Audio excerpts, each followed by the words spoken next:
Hello everyone and welcome to the Azim Premji University YouTube channel. We are very privileged today to have with us Shri Ajay Bisaria. He is a former diplomat. He was the High Commissioner of India to Canada from 2020 to 2022, and before that the High Commissioner of India to Pakistan from 2017 to 2020, and a number of illustrious postings before that, and hopefully we'll get a chance to talk about some of those.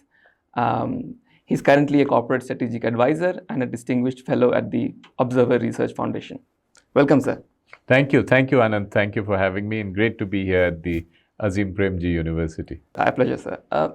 Maybe we'll start with talking about your formative years, where you grew up, where you went to school, college, how you decided to come into this line. So, I had a pretty cosmopolitan urban upbringing. I was born in Srinagar in Kashmir. My father was an engineer with All India Radio on a transferable job. So I was born here, but I had my early education in Mumbai, in Delhi, and then I did an MBA from IIM Kolkata. I see. But I think it was a very typical middle class upbringing with parents who were not very well off, but really felt that the best investment they could make was in their kids' education. So I was fortunate to have a decent education at some of the best institutions in India. So how was the situation once you finished the MBA? I would imagine typically people would go into corporate. So what was your journey like after that? That's right. So, in my 20s, I had to make that strategic decision. And somehow I felt at that point that I wanted to work on a broader canvas than one company or one individual entity. And therefore, I thought initially of the administrative service, right, so that I would have broader national issues. And then at some point, I thought, why not work on a job which gives me access to international issues? So it was really at that point some kind of youthful idealism that can I work on a very broad global canvas? And even in that time, in the 80s, I had a sense and a feeling that India was destined for global greatness. So it'll be very interesting to be part of that journey. Very interesting. A question that students often ask me, students who are interested in administrative services. I understand you did your undergraduate degree in economics, which is the subject that I teach, and then you did your MBA. So did this education have any impact, any relevance once you got into the services? Or were they two completely separate worlds and you had to start afresh in the services? I like to believe that your education prepares you for a lot of specific kind of challenges, but also gives you or equips you with critical thinking for anything you might do. In my case, I think I was fortunate, and I felt that whatever I had learned, I should also use in my professional career. And in many of my assignments, I became a sort of economic diplomat. Right. So I was working on economic issues. I also had a chance to go on direct economic assignments. For instance, I was at the World Bank for 4 years. I was in the Ministry of Commerce for 3 years. And in the Prime Minister's office, I dealt with a lot of economic issues on a more national level. So I think particularly in larger organizations, let's say even in the private sector here, your interest in either in terms of what you've learned or what you want to do is something that is factored in by any good HR who will basically ask you, look, what are you good at? What will you do best? And I think in my case, it worked. The government, I could make my choices. Even in terms of the countries I went to, for instance, I felt going to Europe would be a largely economic assignment because these are largely economic relationships. Right. Even with Canada was a largely economic relationship. Right. Very interesting, sir. Actually, many of the things that you mentioned, we would like to come to. But maybe to start off your journey as a diplomat, your first assignment was in the USSR. And I think it was at a time when the world was changing, perhaps in a way similar to what is happening now. So around 88 to 91. So could you tell us a little bit about how was it like at the USSR at that point of time when, it was as if the world was collapsing around them? Absolutely. So, it was a time of tectonic shift. And I was, by complete coincidence, the internal political specialist at the Embassy of India. I had learned Russian at the University of Moscow as part of the assignment, and I was studying Soviet internal structures, and we managed to predict fairly closely that this was a time of churn, this was a time of potentially a coup, and so on. But we had no sense of, and then when you're living through a revolution, you don't really feel this is a once in a 100-year revolution that is happening. That we didn't have a sense of how dramatically it would change. So, of course, when I came back and reflected on it, and I reflected on some of my the points I was in my career, they were historically hugely important moments of time. Right. So I'm often held responsible by my friends for breaking up the Soviet Union or for unifying Germany or for leading to Brexit, because when I was in Europe, the UK left, and of course for Pakistan, where I served. Apart from as a diplomat and as someone who studies international relations, it's always a great opportunity to serve at a time of flux, because you get more lessons, you understand more of the global processes that are at play. That's very interesting. So perhaps because that's a kind of point for me to jump ahead and talk about today's geopolitical situation, which also seems to be in a lot of flux. So one would be how do you frame what we see around the world today? And secondly, do you see this as a failure of diplomacy, that conflict is breaking out everywhere else, or do you see that diplomacy's role is being reimagined in this context? So I would say that 1990 was a moment when the Cold War really ended and the unipolar moment of the United States started. And the feeling in the 90s was, and a lot of social scientists were even commenting, that this was the end of history. Western capitalism, Western democracy had won, and the whole world had to be therefore made in that mold. Right. And that would be the order of things to come. So history, in a sense, had ended, and Yes. everything else would look the same. But it was not a correct assessment, clearly, because by 2008, Russia, which was given up for dead or comatose, revived and questioned the West doing all kinds of things in its periphery. Right. The eastward expansion of NATO, the color revolutions, by which there was attempts to bring in, place the so-called quote-unquote democracies in the neighborhood of Russia. So all this, the Russians pushed back against in 2008. China also began to rise.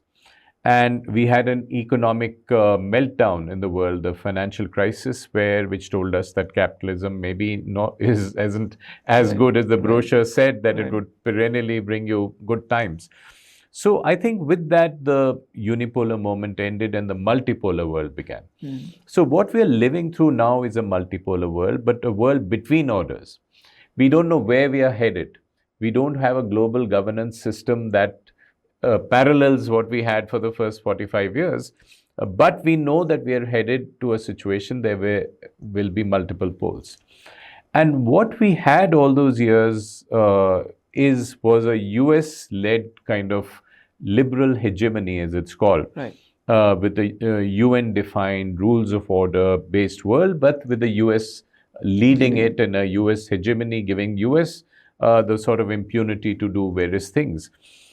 And that is now being questioned by one rising power, which is China, which has been a belligerent rising power, trying to establish its hegemony in Asia first in order to challenge the US, but also by Russia, by reviving this war in Ukraine, and to an extent by a middle power, Iran, which is questioning the West Asian order, and or tried to question it by questioning a US proxy, which was Israel, and using its own proxies to challenge it, using Hamas and Houthis and Hezbollah and Syria. So we have an order which the realist political analysts were calling a world of anarchy. And this world has started resembling more the 19th century world, which was a power-based world or a sphere of influence-based world, rather than a rules-based world, which we tried to create in the 20th century with the United Nations and so on. So I think we are living through this controlled anarchy, and if not a completely anarchic world, it is certainly a hybrid of the 19th century world and the 20th century world. We don't know where it's headed. No one can be sure which power will position itself to get complete control, or whether any power will be able to do it. But we are seeing a contest and multiple contests between the major powers right now. And that is expressing itself in the wars we see in the European theater, Russia and Ukraine, in the West Asian theater, the multiple wars. The Israel-Iran war ended, but the Gaza conflict might continue. But we also have the phenomenon of Trump and the Trumpian revolution of the last 6 months, where he wants to end those wars. But another potential war or conflict is looming in Asia, in the Indo-Pacific, with China potentially taking over Taiwan. So there will be anarchy, there will be episodic moves to control it, but hopefully the Trumpian revolution will lead to an end of the wars, even if it starts the tariff wars instead. That is so interesting, and I have so many questions that arise out of that, but maybe I'll ask on the point that you ended, on this idea of a rules-based world order, and in some ways the recent events showing that that no longer holds. Should we understand it in a way that it was rules-based till the West, led by the US, had the power, and the rules in some sense made sense to them, right? So people are drawing comparison between the bombing of Iraq and Iran, and the kind of procedure that the US followed to convince people that it is within the rules-based framework, whereas now it has just gone ahead and done that. So were the rules only rules till they made sense to the US, and now because everything is up in the air, we are out of it? Or was there a true sense of a rules-based governance in the world for the past many decades, not just as an exercise of power by the US? From the point of view of the middle powers like India, and from any rational analysis, certainly the rules-based order was flawed, and the rules were being bent and misused and abused by those powers which had a UN Security Council veto. Right. And so the US, multiple invasions by the US of different countries with different pretexts, with or without a UN sanction, showed that those rules could be bent in favor of the particularly the US. So it was a US-led liberal hegemony, but it was at least making a pretense to following some rules, or the rules did apply to a large number of countries. But now several powers are contesting those rules, and that includes Russia, that includes China, that includes Iran.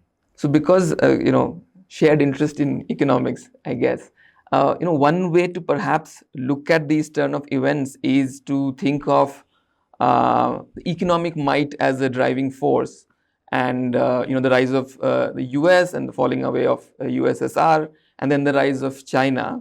You can look at it from a lens of economic might. How much do you think that the current turmoil or anarchy is because of just the economic decline of US versus China, or are we reading too much into the economic story? I would say that it's about economic power and military power. Right. You ought to take the comprehensive national power that states exercise. And if you writers like Paul Kennedy, who talked of the rise and fall of the great powers, it is about economic power, certainly, but that's necessary, not a sufficient condition. Right. You also need to have the military power and to be able to project that military power effectively. And the US was the only power which was able to project it in different parts of the world. But even the United States now is going through a rethink. And what the Trump phenomenon represents a rethink, that we don't need to be the global policeman. We are spending too much money and energy on this. So the Trump kind of thought, or if there's an ideology to it, it is that of the US as a hemispheric power. So this has been written about by some of the political scientists and strategists, that the US has become a hemispheric power, and therefore it would talk about grabbing Canada as the 51st state, or the Panama Canal, or Greenland in its hemisphere. But in the rest of the world, it wants to end the war. So it wants to end the war in Europe. It wants Europe to take the burden of its defense by Europeans spending 5% of their GDP on defense. The US will be quite happy to sell them weapons for that 5%, but wouldn't like to be part of that. Similarly, in the West Asian theater, Trump's instinct is, for instance, end that war, end this war. And then the argument goes the US will become the external balancer, not a resident power there, but if there's any hegemon that arises, for instance, if China arises as a hegemon in Asia and challenges the US, it will come and try to be the external balancer to check the rise of that hegemon. So the US therefore saves its energy and remains out of most of the conflicts, but still exercises its right to be the country that becomes the balancer or becomes the final arbiter. And this was actually an argument given by John Mearsheimer in a paper that he wrote in 2016. And he and some of the realists are arguing that this is what Trump is following, if not consciously, certainly by instinct, that Trump is saying three things: end the wars, end illegal immigration, and end unfair trade.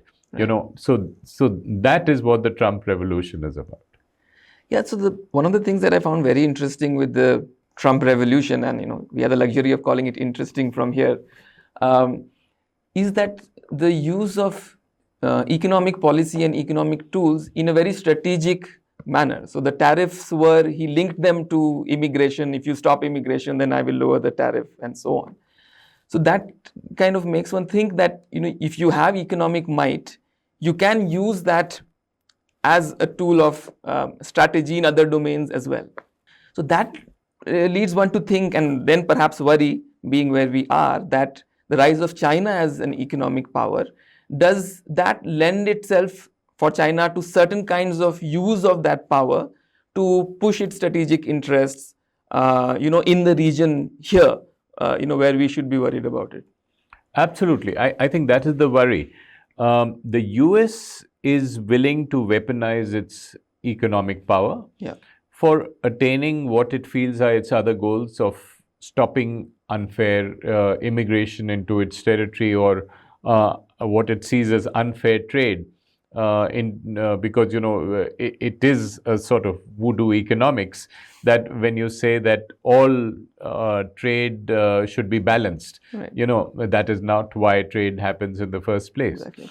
But in China's case, what we are seeing is over the last decade a willingness to weaponize its economic power. So initially the world was fooled. in the 90s and 2000, as we discussed, the end of history, the feeling was that Russia and China should be both brought in integrated into the global system so that they become like us. Right. They become democracies, they become markets, get them into the WTO, and the world was quite happy to make China the sweatshop. And China said it has no political ambitions; it Right. just wants to, be a successful economic power. And what happened was that after a period of time, China realized that it needed to flex its muscles. It had to, A, take revenge for a century of humiliation by the West, and B, it said that it has now the military power, the economic power, and therefore it should get greater political influence and greater political respect in the world. And being the second largest power, it wants to contest with the United States. And we have seen it weaponizing its trade surpluses in multiple ways, including with India. So this is something that the world needs to recognize, get together, challenge. But as a historical force, it's inevitable. It is inevitable that the rising power will challenge the risen powers, Right. or the dominant hegemon. Right. And we've seen this all through history, and this is probably what is playing out right now. It's very interesting you say that. So I was teaching a course on economic history and teaching students about the interwar years and the decline of the UK and the rise of the USA. And while teaching that, I was noticing a lot of parallels to what is happening today. And if you replace UK with USA and USA with China. So do you think that this is a moment, or it may not be a short moment, but an extended moment like the interwar period, and that it is inevitable that we get to at least a bipolar world, if not a world led by China, or it's too kind of too amorphous to say as of now? Yes, so I would say these are longer term processes, right? And they will go on and play out over decades. Certainly, the realist view is that this is the tendency of the global system. Right. One power rising, challenging the dominant power, and trying to establish its own position. But here also, let's get back to the question you asked initially about diplomacy. Right. Does diplomacy have a role? And I think through diplomacy, or through the right kind of alliances or partnerships, countries can play a role. Right. In checking this behavior. So, for instance, Chinese brazen, belligerent behavior in Asia can be checked perhaps by the quad of democracies or various democracies getting together, pushing back against China in a concert, and perhaps at least delaying this process. From India's point of view, neither a G2 world where the US and China start collaborating and cooperating and colluding to make a sort of unit which then puts the rest of the world at a disadvantage. That is not a good option. Nor is one in which there is a very, very stiff competition and Cold War kind of competition, that you have to choose between Pax Seneca and Pax Americana.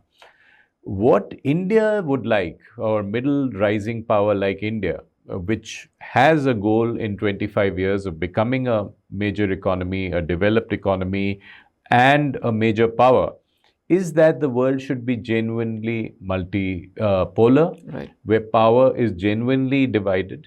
And India would like to be a pole, challenging these two other poles, which are the United States and China, coordinating with the other like-minded pole, in this case the United States, and checking the brazen and dangerous rise of China, particularly for India, because it can express itself in the border as well. So I think from India's point of view, a genuinely multipolar world is the best option. And while there are some historical tendencies, we need to have the agency, have the diplomacy, have the policy to be able to check those processes over a period of time. I'm glad that you brought it back to India and its role. I think that gives me a chance to ask you about your time in our neighboring country of Pakistan. I mean, there are many kind of questions that one has, but I guess I'll start with a much more kind of mundane one. We hear about Pakistan from kind of two extremes. One group says that they are just like us. It's brothers, and we have been separated, and there should be no reason for any enmity. On the other hand, these two countries have existed now for 70 odd years, and they have taken very different paths.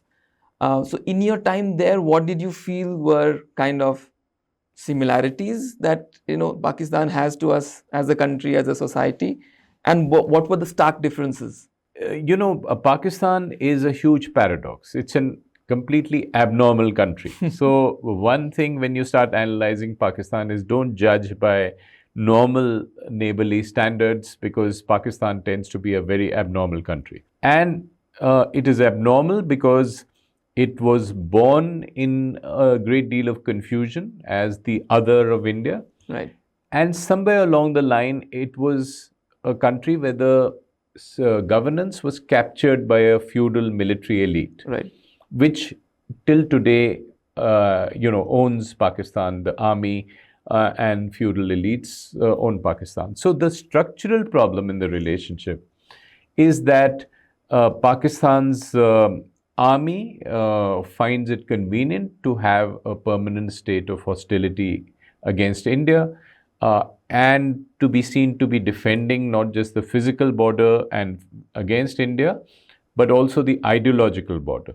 And that gives it the legitimacy to run that country domestically without being elected and by keeping the civilians under its thumb. Okay. Now, that is a structural reality we deal with, Right. which is why it's been hard, and so hard over the last 78 years, to arrive at some kind of rapprochement or some kind of adjustment with Pakistan as neighbors. If not becoming friends, we can always coexist as neighbors, but even that has not been possible because India wants to is a status quoist power. Right. We'll be happy with the status quo, and even the territorial bit about POK, we are happy to realize that over the fullness of time. But for Pakistan, revisionism is part of its culture, Right. strategic culture. Therefore, you will have events like Pahalgam, you will have events like Pulwama, because it wants to try to revise the status quo. And that becomes the problem. So the cultural intimacy and the fact that we were one country and we broke up into two is all very real. And if you live and work in Pakistan, there are people like us. Right. You talk to the people of Pakistan. There is a great deal in common that we have in terms of cultures, in terms of attitudes. But they have the differences that they are captured by a military elite, Right. which takes the decisions for them. So even if the people, and 95% of them, may want peace with India, it doesn't get expressed in a democratic process that will get the leaders to have a better relationship with India. It'll happen only when the army decides Right. that it is in its interest to have a better relationship. So given that this is a country that is kind of, well, at least the strategic decisions are largely taken by the army, and again bringing in economics into it, we know that the Pakistani economy has been facing a lot of hardships, and in stark contrast to India, with our ups and downs, by and large, we have been doing well. So strategically, should we think of Pakistan's economy not doing well as good for us because it weakens the country and the resources that the military has, or that is not good for us as India because it creates that turmoil that can then be kind of weaponized? I think it's a largely theoretical question, because we need to deal with Pakistan as it is, Right. with all its problems, rather than as it should be. You could make the theoretical argument that a weaker Pakistan is better, it might sue for peace, or a stronger Pakistan is better because it will be more self-confident and less interested in hostility to India. And we've seen both these play out. What happened last month was a classic case. Right. One of the major drivers for the Pahalgam terrorist attack, most people who observers of Pakistan agree, was regime consolidation. The army chief felt that his regime was very shaky. His legitimacy was very shaky. He was facing rebellions within his army. Outside, the PTI cadres of Imran Khan were completely against him. He was facing a huge kind of security challenge from the West, from Balochistan, from Khyber Pakhtunkhwa, from Afghanistan. And he felt that nothing like a short war with India to consolidate power. And he achieved it. He achieved, despite losing on the battleground, he achieved, the illusion of success, which he could spin and project to his people. He promoted himself to field marshal and has complete control now over Pakistan. So he achieved that limited objective, even though Pakistan, in a sense, lost. And even though the army, his institution may have lost, but personally, he gained. So a lot of abnormal stuff happens in Pakistan because of this structural problem, that you could have an entire war because one person benefits from that internally. And this is the reality we have to keep facing of Pakistan. So both arguments can be made. A weak Pakistan can attack you because it needs a distraction, and a strong Pakistan can attack you because it feels it's strong enough to attack you. So we have to deal with both those possibilities and scenarios. Thank you. We have talked about strategic instruments that are direct in terms of military options, economic. But one term that keeps coming up is this thing called soft power. So could you tell us a little bit about what is it, and is it relevant? And as India, should we be looking at this as an instrument of strategic action? I would certainly not discount soft power. It is important. It increases your leverage in the world. It improves the kind of conversations. It gives you more space to have those conversations, and it is important often by itself. But we shouldn't fool ourselves to believe that it is in any sense a replacement for hard power. It is the recent events and events, at least of the last decade, have shown us this is a world where states exercise power through hard power, through military power. And if you don't have that military prowess, you cannot use your soft power as a substitute. Iran may be a great Persian civilization, but that won't stop Israel from attacking it, no matter how well that civilization is accepted. And similarly, India's soft power, however much you love yoga and the Gandhian principles of peace and Ayurveda, it won't prevent China from encroaching on your border, or Pakistan from attempting terrorism. So you have to be militarily strong. So the important thing is not to conflate hard power and soft power and say one is the substitute for the other. Soft power is a welcome addition in your comprehensive national power, but certainly no substitute for hard military power, which you need to have. Thanks. So given your kind of long tenure in diplomacy, it would be interesting to hear from you, how things are different over this period of time. One thing that, at least from the outside, kind of stands out to me is this use of social media and world leaders directly posting things on X or Twitter. Do you think this is actually something that is being used strategically, or is it just one or two kind of loose cannons kind of letting loose on social media? No, I think this media revolution is here to stay. It implies a certain democratization of media. it's a technology that is here to stay. And like all technologies, it will have its pluses and minuses. Right. You will have leaders able to be able to communicate directly, but then you will also have a lot of real-time fake news and disinformation that you can't verify immediately. But the fact is that it is here, and we as let's say countries, as societies, need to be finding the ways and means of dealing with it, because certainly of the fake news possibility in Right. the kind of information distortion, earlier your traditional media had certain filters by which you would keep away the fake news.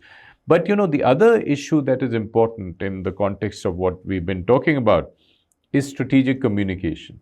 So we all countries, and particularly India, I think, need to have better strategic communication capacities, particularly in crises like conflict and war, to be able to communicate across these media platforms. We are talking in a podcast format, but there are a lot of people who are consuming information in a reel format. Right. You need to get your message out there in 10 seconds. You need to get your message out there in an hour-long podcast, and you need to get your message out there in the traditional formats of a book or a publication as well. And you need to get the mix right, and you need to get the message right. So I think that strategic communication has become much more complex, but it has to be mastered for leaders and for governments trying to communicate to different audiences. So when you say strategic communication, do you mean communicating to your own people, or it is also communicating internationally? Yeah, so in an information domain, all these segments will be important. Right. For instance, in a war, if you take Operation Sindoor, and if you take the India-Pakistan conflict, it was fought in three domains: military, diplomatic, information. Right. Within the information domain, you would need to be communicating one, and most importantly, to the adversary, because it is important for you in setting up deterrence to tell your adversary that this is what I did to you, this is what I could do to you in the future, so this is how I would like your behavior to change. But you're also communicating with the global community. And thirdly, as a democracy, you're communicating to your own people, telling them what you did, why you fought that war. And I think each segment of that communication is important, but each requires a professional group, authorized or semi-authorized by the government, to be doing it. And I think we tend to come up short Right. in doing this real-time communication, where sometimes you have to get more speed than accuracy. So therefore, you may have to correct yourself.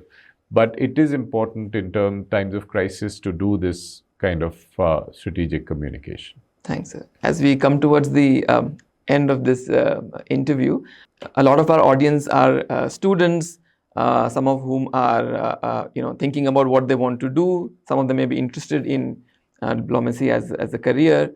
Would you have any advice to them? What they should study, how they should think about the world, or kinds of content that they should engage with? Well, I would say follow your heart. I would say do what you feel interests you, and follow your heart. The advantage of this current world is that there are multiple options, and each one you could make a career out of. You can monetize it in different ways.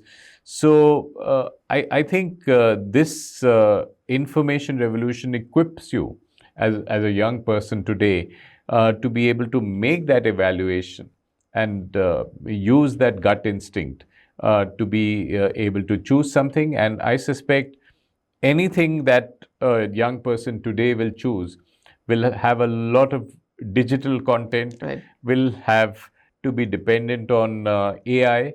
So you will have to master the technologies of the future and see how they impact your passion or whatever you wish to pursue.